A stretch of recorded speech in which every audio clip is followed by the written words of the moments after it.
اعوذ باللہ السمیع العلیم من الشیطان الرجیم من ہمزہ ونفخہ ونفثہ بسم اللہ الرحمن الرحیم۔ پارہ نمبر 1 سورۃ البقرہ صفحہ نمبر 33۔ الحمدللہ ہم نے اللہ تعالیٰ کی توفیق اور مدد سے آیت نمبر 121 تک پڑھا تھا۔ آج انشاءاللہ اللہ تعالیٰ کی توفیق اور مدد سے آیت نمبر 122 سے سبق شروع کریں گے۔ اللہ تعالیٰ سے یہ دعا ہے اللہ تعالیٰ مجھے اور آپ کو عمل کرنے کی توفیق آسان فرمائے، آمین۔ یہ آیت نمبر 22 سے آج کا سبق ہے۔ یہ پارہ نمبر 1 5ویں رکوع سے لے کر یہ 14ویں رکوع تک تقریباً یہ 10 رکوع بنتے ہیں، اور ان 10 رکوع میں اللہ تعالیٰ نے بنی اسرائیل کا تذکرہ فرمایا اور ان کی جو اخلاقی بیماریاں ہیں ان کا تذکرہ فرمایا، جو اللہ تعالیٰ کے ساتھ انہوں نے عہد کیے، جو اللہ تعالیٰ کے ساتھ نافرمانیاں کی، ان کا تذکرہ فرمایا۔ اب یہاں تک آیت نمبر 121 تک انہی کا تذکرہ ہے، تقریباً 10 رکوع بنتے ہیں۔ یہ آیت نمبر 122 سے آج پھر بنی اسرائیل کا یہ آیت نمبر 122 میں تذکرہ ہے۔ اللہ فرماتے ہیں یا بنی اسرائیل اذکروا نعمتی التی انعمت علیکم، اے بنی اسرائیل آل یعقوب یاد کرو میری نعمتوں کو، وہ جو میں نے تمہارے اوپر انعامات کیے۔ وَأَنِّي فَضَّلْتُكُمْ، اور بے شک میں نے تم کو فضیلت دی، فضلتکم علی العالمین، جہانوں کے اوپر۔ جناب ابراہیم علیہ السلام سے لے کے جناب محمد رسول اللہ صلی اللہ علیہ وسلم تک تقریباً جتنے انبیاء آئے وہ جناب ابراہیم علیہ السلام کی اولاد میں سے ہی ہیں، اور ان کا تذکرہ یہ اگلی آیت میں جناب ابراہیم علیہ السلام کا تذکرہ ہو رہا ہے۔ تو یہاں اللہ تعالیٰ بنی اسرائیل سے مخاطب ہیں۔ بنی اسرائیل وہ انبیاء کی لڑی ہے کہ اپنے آپ کو یہ باور کرواتے، یہ سمجھتے کہ ہم ہی اللہ تعالیٰ کے چہیتے ہیں، اور ہم اگر جہنم میں گئے بھی تو چند دن کے سوا، یہ ہم پیچھے پڑھ کے آئے ہیں، چند دن کے سوا ہم، کیونکہ ہم نے موسیٰ علیہ السلام جب 40 راتوں کا اللہ تعالیٰ نے سے وعدے لیا، پیچھے ہم نے بچھڑے کی عبادت کی، تو ہم اگر گئے بھی 40 دن کے لیے یا چند راتوں کے لیے جہنم میں جائیں گے۔ یہ لوگوں سے کہتے کہ ہم اللہ تعالیٰ کے بڑے قریب ہیں، نزدیک ہے۔ تو اللہ تعالیٰ نے ان کے اوپر بڑے انعامات کیے، ان کے اوپر اللہ تعالیٰ نے ان کی مغفرت بھی فرمائی، بڑی نافرمانیاں کرنے کے باوجود یہ ہم پیچھے پڑھ کے آئے ہیں۔ تو اللہ تعالیٰ نے پھر سے ان کے اوپر ہونے والے انعامات کا تذکرہ کیا کہ ہم نے تم کو فضیلت دی ہے جہانوں کے اوپر، کہ تمہارا یہ کام تھا کہ لوگوں کو اللہ کی طرف بلاتے، اور جو اللہ تعالیٰ نے تمہارے اوپر کتابیں نازل کی ہیں انہی کے مطابق اپنی زندگی بسر کرتے اور لوگوں کو اس کا حکم دیتے، لیکن انہوں نے یہ سارے کام نہیں کیے اور اپنی مرضی سے کام کرتے رہے۔ اللہ تعالیٰ نے ان کا بھی تذکرہ کیا۔ تو یہاں اللہ فرماتے ہیں یاد کرو ان نعمتوں کو جو ہم نے تمہارے اوپر نعمتیں تمہیں دیں، اور جو تمہارے اوپر انعامات کیے، جو تم کو فضیلت دی ہے ہم نے جہانوں کے اوپر۔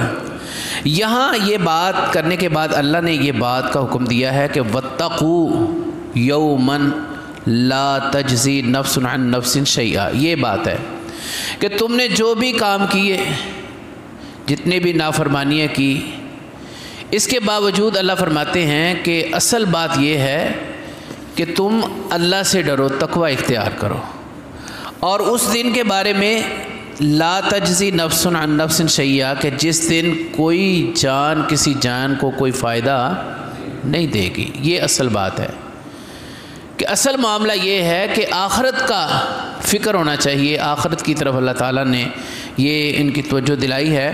اللہ فرماتے ہیں اس دن سے ڈرو جس دن کوئی جان کسی جان کو کوئی فائدہ نہیں دے گی۔ ولا يقبل منها عدل، اور نہیں قبول کیا جائے گا ان سے کوئی جزیہ، فدیہ، کوئی معاوضہ، ان کی نافرمانیوں کے بدلے میں کوئی جزیہ، کوئی فدیہ، کوئی معاوضہ اس دن کوئی قبول نہیں کیا جائے گا۔ ولا تنفعها شفاعہ، اور نہ فائدہ دے گی ان کو شفاعہ، کسی کی کوئی سفارش۔ مطلب یہ ہے کہ انسان جو کام کرے گا اس کو خود ہی بھگتنا ہے۔ اب سب سے پہلے نمبر پہ تقوی پرہیزگاری ہے، اور اس کے بعد انسان کے اعمال ہیں۔ اب جتنے اعمال اچھے ہیں، جتنی پرہیزگاری زیادہ ہے، اتنا ہی اس کا عمل قبول ہے، اتنا ہی اس کے لیے فائدہ مند ہے۔ تو یہاں اللہ فرماتے ہیں کہ کسی کو کوئی سفارش جو ہے فائدہ نہیں دے گی۔ سفارش بھی اسی کی ہوگی جس کے حق میں فیصلہ ہو چکا ہوگا کہ اس کی سفارش ہے، اور جس کے بارے میں اللہ خود حکم دیں گے کہ اس کی سفارش کی جائے۔ اللہ کے آگے کسی کی جرت نہیں ہے کہ وہ کسی کی سفارش کر سکے اللہ کے حکم کے بغیر۔ اللہ حکم کریں گے تو اس کی سفارش ہوگی، جس کے بارے میں حکم کریں گے اس کی سفارش کی جائے گی۔ وَلَا هُمْ يُنصَرُونَ، اور نہ وہ مدد کیے جائیں گے، نہ وہاں پہ کسی کی کوئی مدد کر سکتا ہے۔ یہ بات ہے، اتنی لمبی باتیں کرنے کے بعد اللہ نے یہ حکم دیا ہے کہ تقوی پرہیزگاری اختیار کرو اور اس دن سے ڈرو جس دن کوئی جان کسی جان کی کام نہیں آئے گی۔ وَلَا تَزِرُ وَازِرَةٌ وِزْرَ أُخْرَىٰ، دوسرے مقام پہ اللہ فرماتے ہیں کوئی جان کسی جان کا بوجھ نہیں اٹھائے گی۔ مطلب کیا ہے کہ ہر انسان جو کرے گا وہ بھرے گا، جتنا عمل کرے گا اتنا ہی اس کو فائدہ ہوگا۔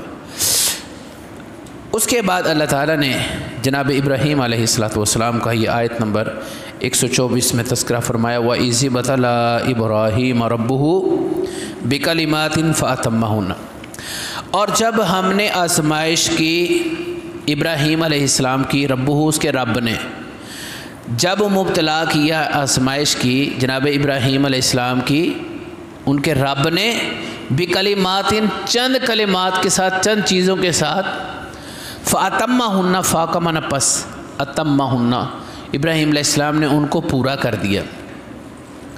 ابراہیم علیہ السلام کی جو ذات ہے، جو شخصیت ہے، کسی تعارف کے وہ محتاج نہیں ہے۔ اب دیکھیں ابراہیم علیہ السلام کا جو اسم گرامی ہے، جو نام مبارک ہے، اللہ تعالیٰ نے اپنی پاک کلام میں 69 مرتبہ لیا ہے، ایک کم 70 مرتبہ، بار بار ابراہیم علیہ السلام کا نام لیا ہے۔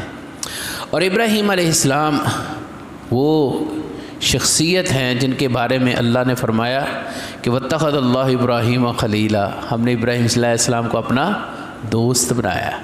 ایک مقام پہ فرمایا وہ ابراہیم الذی وفا، کہ ابراہیم علیہ السلام وہ ہیں جنہوں نے وفاداریاں کر دی ہیں، یعنی کہ اس قدر اللہ کو اپنے ابراہیم علیہ السلام کے ساتھ محبت ہے۔ تو اللہ فرماتے ہیں انی جاعلک للناس اماما، ہم نے کہا کہ بے شک میں نے آپ کو بنایا ہے لوگوں کے لیے امام، ساری کائنات کے لیے امام بنایا۔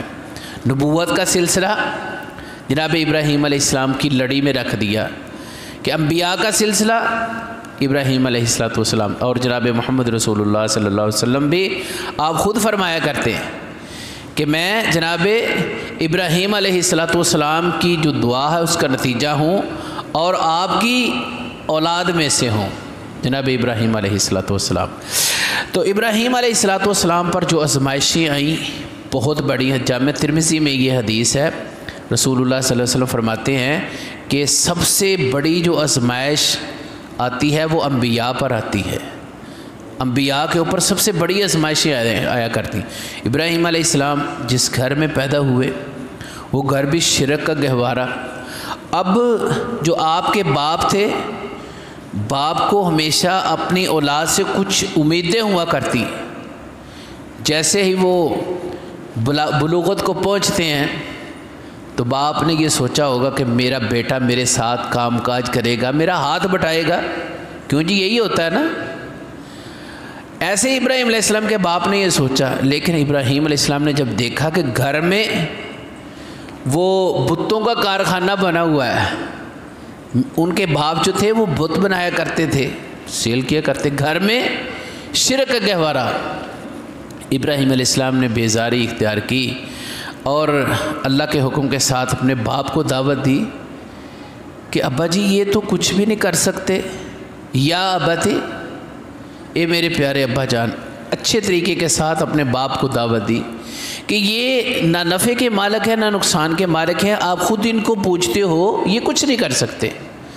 باپ نے کہا کہ لَأَرْجُمَنَّكَ، تمہیں میں سنسار کر دوں گا، تو نے تو میرے بتوں کو، ہمارے الہوں کو برا بھلا کہہ دیا، تجھے گھر سے نکال دوں گا۔ یہ آزمائش آئی، گھر سے نکلے، اس کے بعد قوم کو دعوت دی۔ قوم والوں نے بجائے اس سے کہ وہ حقائق کو سمجھتے، آپ کو جلانے کا، آگ میں جلانے کا پروگرام منصوبہ بنایا۔ اور یہ بھی بڑی آزمائش تھی ابراہیم علیہ السلام کو، اتنی بڑی، مفسرین بتلاتے ہیں کہ کتنے دن آگ کو جلایا گیا، بڑی آزمائش آئی۔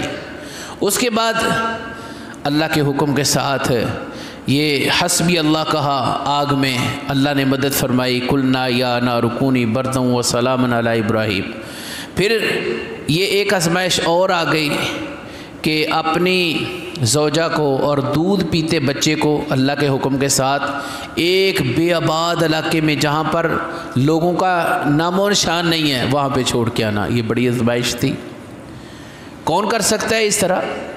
کوئی بندہ سوچ سکتا ہے کہ اپنی بیوی کو، دودھ پیتے بچے کو ایسے علاقے میں چھوڑ آئے جہاں پہ درندے ہی درندے ہوں، انسانوں کا وجود تک نہ ہو، نہ کھانے پینے کی کوئی چیز ہو۔ اس کے بعد بڑی آزمائش آئی کہ جناب اسماعیل علیہ السلام جب 13-14 سال کے ہوئے، اللہ کے حکم کے ساتھ ان کو حکم ہوا کہ ان کو ذبح کرو، انی اذبحک فانظر ماذا تری، یہ بھی بڑی آزمائش تھی۔ تو ابراہیم علیہ السلام اللہ کے حکم کے ساتھ اپنے بیٹے کو ذبح کرنے کے لیے تیار ہو گئے۔ کتنی بڑی آزمائشیں آئیں، فَأَتَمَّهُنَّ۔ اور یہ جو منصب ہے نا امامت کا، جاعلُکَ لِلنَّاسِ امام، یہ ایسے نہیں ملا۔ اتنی آزمائشوں کے بعد جناب ابراہیم علیہ السلام کو یہ جو اعزاز ملا ہے، انی جاعلُکَ لِلنَّاسِ اماما۔ تو اللہ فرماتے ہیں قال ومن ذریتی، جب اللہ نے یہ فرمایا نا کہ تجھے ساری کائنات کا امام بنانے والا ہو، تو فرماتے ہیں اللہ میری اولاد میں بھی بنا دینا۔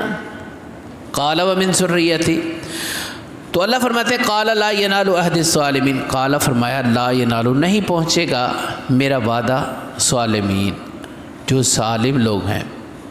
اب یہ دیکھیں کہ ابراہیم علیہ السلام نے اپنی اولاد میں سے یہ بات مانگی ہے کہ ان کو بھی نبوت والا سلسلہ انہی میں سے رکھنا۔ اب اللہ نے یہ بات وضاحت کر دی کہ جو اللہ کے نافرمان ہوں گے، جو اللہ کے باغی ہوں گے، وہ ظالموں میں سے ہی ہوں گے، بے شک آپ کی اولاد میں سے ہیں، ان تک میرا وعدہ نہیں ہوگا۔ یعنی کہ رشتہ داری، قرابت داری، یہ اللہ کے ہاں کوئی کام نہیں آئے گی، صرف انسان کا عمل اللہ کے ہاں قبول ہے۔ وَإِذْ جَعَلْنَا الْبَيْتَ مَثَابَةً لِلنَّاسِ وَأَمْنًا، اور جب ہم نے بنایا بیت اللہ کو ثواب کی جگہ، للناس لوگوں کے لیے، اور امن کی جگہ۔ مثابہ کا معنی ہوتا ہے ثواب کی جگہ یا اکٹھا ہونے کی جگہ بھی اس کا معنی ہے۔ وَاتَّخِذُوا مِن مَقَامِ إِبْرَاهِيمَ مُصَلًّى، اور ہم نے کہا کہ پکڑو مقام ابراہیم سے مصلی، نماز کی جگہ۔ اور یہ مقام ابراہیم وہ جگہ ہے، وہ پتھر ہے کہ جس کے اوپر جناب ابراہیم علیہ السلام کھڑے ہو کر بیت اللہ کی تعمیر فرماتے تھے، اور اس پتھر کے اوپر اللہ کے حکم کے ساتھ آج بھی جناب ابراہیم علیہ السلام کے پاؤں کے نشانات موجود ہیں۔ جو حاجی اور عمرہ کرنے والے، طواف کرنے والے لوگ ہیں، وہ آج بھی جناب ابراہیم علیہ السلام کے ان پاؤں کے نشانات کو دیکھتے ہیں، اور وہاں پہ اللہ نے حکم دیا کہ 2 رکعت نماز ادا کی جائے۔ وَعَهِدْنَا إِلَىٰ إِبْرَاهِيمَ وَإِسْمَاعِيلَ، اور ہم نے وعدہ لیا ابراہیم علیہ السلام سے اور اسماعیل سے، ان طہیرہ، یہ کہ وہ پاک رکھیں، طہیرہ پاک رکھیں، بیتیا میرے گھر کو، بیتیا میرے گھر کو، للطائفین طواف کرنے والوں کے لیے، والعاکفین اور اعتکاف کرنے والوں کے لیے، والرکع السجود اور رکوع کرنے والوں کے لیے اور سجدہ کرنے والوں کے لیے۔ یہ آیت نمبر 125 تک کی آج کا سبق ہے۔ کل انشاءاللہ اللہ کی توفیق سے یہاں سے آگے پڑھیں گے۔ اب ان آیات کو تلفظ سے پڑھ لیں۔ اعوذ باللہ من الشیطان الرجیم۔ یا بنی اسرائیل اذکروا نعمتی التی انعمت علیکم وانی فضلتکم علی العالمین واتقوا یوما لا تجزی نفس عن نفس شیئا ولا يقبل منها عدل ولا تنفعها شفاعة ولا هم ينصرون وإذ ابتلى إبراهيم ربه بكلمات فأتمهن قال إني جاعلك للناس إماما قال ومن ذريتي قال لا ينال عهد الظالمين وإذ جعلنا البيت مثابة للناس وأمنا واتخذوا من مقام إبراهيم مصلى وعهدنا إلى إبراهيم وإسماعيل أن طهر بيتي للطائفين والعاكفين والركع السجود سبحانك اللهم وبحمدك أشهد أن لا إله إلا أنت أستغفرك وأتوب إليك۔